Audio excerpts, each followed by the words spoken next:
Hello guys, welcome back to our channel. আবারও অনেকদিন পর তোমাদের কাছে একটি ব্লগ নিয়ে চলে আসলাম।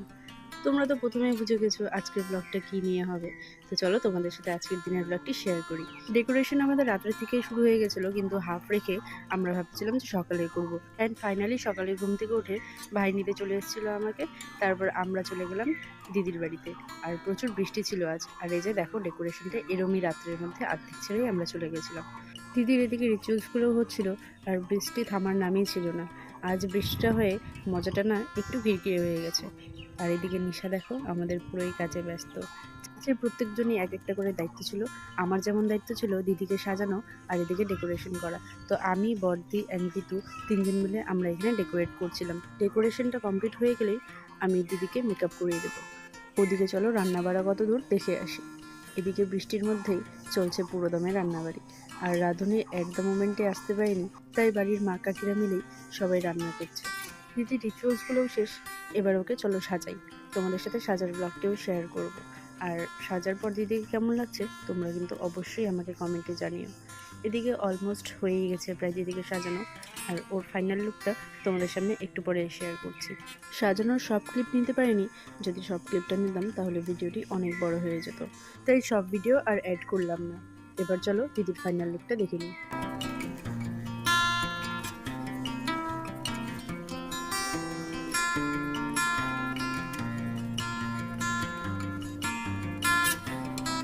ওর রিভিউটাও চলো আমরা শুনে নিই ওরই মুখে, ওর কেমন লাগলো। সেজে কেমন লাগলো?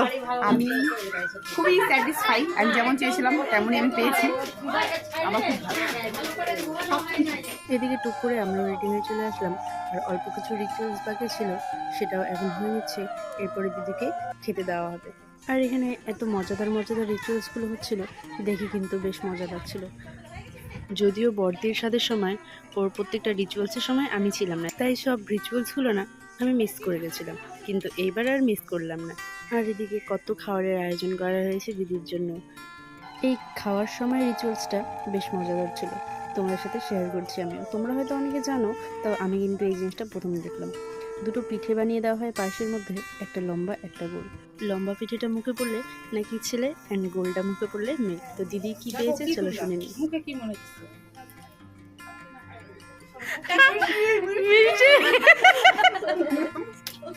সাইজটা কি মনে হলো মুখে?